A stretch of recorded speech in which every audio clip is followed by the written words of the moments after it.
فخر کے رمز مصطفیٰ فہمیدات، جس نے سید الانبیاء کی رمز پہچان لی، شرک را در خوف متمردیداست، اسے کسی دوسرے کا خوف بھی شرک لگتا ہے۔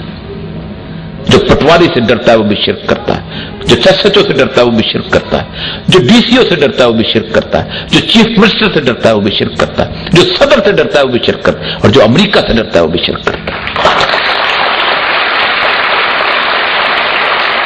اور کوئی ضرورت نہیں ہے، کوئی ضرورت نہیں ہے، کسی قسم کی کوئی ضرورت نہیں ہے ابھی ہمیں مثالیں دینے کی۔ ہم نے قادسیہ جیتی تھی، ہم نے دشت و دشتہ میں بھی نہ چھوڑے، ہم نے بحر ظلمات میں دوڑا دیے گھوڑے، ہم نے پرانی باتیں تھی ہیں۔ آج کی میں مثال دیتا ہوں، دنیا کی 3 سپر پاور ایک سال کے اندر، ایک صدی کے اندر، صرف صدی کے اندر 1905 میں انگریز اس سرزمین پہ آئے جنہوں نے یہ سوچ لیا تھا کہ ہم کسی سے نہیں ڈرتے، جنہوں نے یہ سوچ لیا تھا کہ یہ شرک ہے کہ ہم امریکہ سے ڈرے، جنہوں نے یہ سوچ لیا تھا کہ ہم شرک ہے یہ روس سے ڈرے، جنہوں نے یہ سوچ لیا تھا کہ شرک ہے ہم انگریز سے ڈرے۔ 1905 کے اندر 20,000 لوگ قتل کر دیے گئے، ایک ڈاکٹر کو چھوڑا، کہا جاؤ بتا دو کابل کو آگے رخ نہ کرنا۔ کابل میں وہ لوگ ہیں جو سمجھتے ہیں تم چھوٹے بھی ہو تم بڑے رخ نہیں کیا، اس کے بعد ڈیورٹ لائن بنا دی۔ پوری دنیا میں انگریز کا سورج غروب نہیں ہوتا، پوری دنیا میں آسٹریلیا سے لے کے کینیڈا تک اسے جھنڈے لگا رہے۔ سیکنڈ ٹائم مان لیا، اکثر لوگ کہتے ہیں تکا لگ گیا۔ وہ انگریز کے دوستوں کو تلواریں ہوتی تھیں، ان کے پاس میں تلواریں تھیں، بندوقیں تھیں، ان کے پاس میں بندوقیں تھیں۔ دوسری دفعہ جب انہوں نے لڑائی لڑی، روس بہت بڑی طاقت پورے کے پورے سینٹرل ایشیا کو کور کیا ہوا، بڑھتا ہوا طوفان۔ مان لیا امریکہ نے مدد کی، مان لیا اس نے ISI نے مدد کی۔ اکثر اوقات مجھ سے جو میرے انٹلیکچوئل دوست ہیں وہ کہتے ہیں کہ جی انہوں نے اسلحہ انہوں نے دیا تھا، اور یہ انٹلیکچوئل دوست وہ ہیں کہ جن کے گھر میں اگر کوئی بچہ پستول پکڑ لے تو کہتے ہیں کہ نیچے نیچے کرو چل جائے گا، کہ خدا خوف سے ان کی ٹانگیں کانپ رہی ہوتی ہیں، یہ وہ لوگ ہیں۔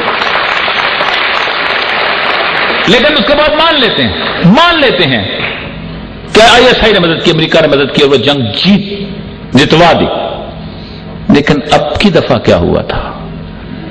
48 ملک ایک ساتھ، کوئی پڑوسی ساتھ نہیں ہے، نہ تاجکستان ساتھ، نہ ایران ساتھ، نہ ازبکستان ساتھ، اور جس سرزمین پر بیٹھے ہیں صرف ایک دفعہ گریبان میں منہ ڈال کے دیکھیے گا، 57,000 دفعہ جہاز اڑا ہے یہاں سے امریکہ کا، اور انہوں نے پخچے اڑائے ہیں مسلمان بھائیوں کے۔ 57,000 سارٹیز کہتے ہیں امریکن سپورٹس میں ہوئی، اسی سرزمین سے جہاں سے ہم جہاں پر جو محبتوں کی سرزمین کہا کرتے تھے، ہم نے کیا کچھ نہیں کیا، لیکن ایک بات انہوں نے یاد رکھی تھی کہ من یتوکل اللہ حسبہ، جو اللہ پہ توکل کرتا ہے وہ اس کے لیے کافی ہو جاتا ہے۔ 3.5 lakh American Marines post traumatic psychotic syndrome کے اندر ہیں، جو ڈاکٹر ہیں وہ جانتے ہیں اس النس کو۔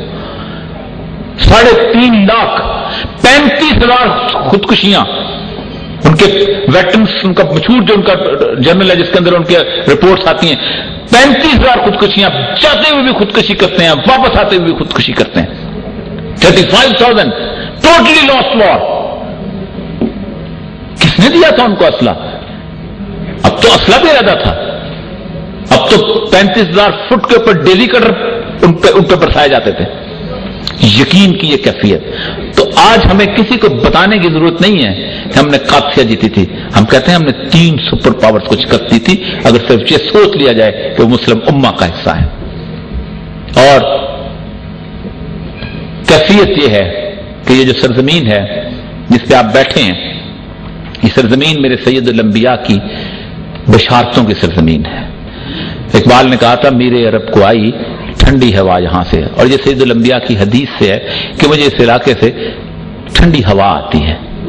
اور ایک بات یاد رکھیے، جس علاقے سے میرے رسول کو ٹھنڈی ہوا آتی ہو، اس علاقے میں اللہ تعالیٰ کے آپ رشتہ دار نہیں ہیں کہ اللہ تعالیٰ آپ سے کام لے گا، وہ اس بات پر قادر ہے کہ وہ پوری کی پوری نسل کو بدل دے اور یہاں کسی اور نسل کو آباد کر دے۔ خوش نصیب ہوں گے وہ لوگ، خوش نصیب ہوں گے وہ لوگ جو اس سرزمین سے محبت اور سید الانبیاء کے اس بشارت کے امین بن کر اللہ کے حضور جائیں گے۔ ورنہ کسی اور نسل کو لے آئے گا. سورہ الانعام کی آیت ہے قل هو قادر. اللہ تعالیٰ نے کہا کہ کہہ دو اے رسول میں قادر ہوں اس بات پر کہ عذاب نازل کروں تمہارے آسمانوں پر سے تم پر. پھر کہا قل هو قادر کہ میں عذاب نازل کروں تحت ارجلہم تمہارے پاؤں کے نیچے سے. اور پھر تیسرا عذاب کہ تمہیں گروہوں میں تقسیم کر کے ایک دوسرے کو قتل کروا کے عذاب کا مزہ چکھاؤں. کہ یہ تینوں عذاب ہم پر نازل نہیں ہو رہے. رسول اللہ نے کھڑے ہو کے کہا اللہ میں تیرے چہرے کے تقدس کی پناہ مانگتا ہوں اس عذاب سے جو آسمان سے نازل کرے. میں تیرے چہرے کے تقدس کی پناہ مانگتا ہوں اس عذاب سے جو تیرے پاؤں کے نیچے سے نازل کرے. اور تیرے چہرے کے تقدس کی پناہ مانگتا ہوں اس عذاب سے جو تمہیں گروہوں میں لڑا کر ایک دوسرے کو قتل کروا کے عذاب کا مزہ چکھوائے. اور کہا یہ تیسرا جو عذاب ہے نا ایک دوسرے کو قتل کروانے کا یہ سب سے کم عذاب ہے. دعا کیجئے کہ اللہ تعالی ہمیں ان تینوں عذابوں سے بچائے. اور اس عذاب کا ایک ہی راستہ ہے. مجھے بڑی تکلیف ہوئی اس وقت جب 3 سال 4 سال دنیا جہان کی چیزیں لکھتے لکھتے ہم نے کہا تھا کہ ہمارے اعمال اس قسم کے نہیں ہیں, ہمیں اللہ سے مدد مانگنی چاہیے. کس وجہ سے اللہ سے مدد ایک طریقے سے مانگی جاتی ہے کہ اس سے اجتماعی طور پر استغفار کی جاتی ہے.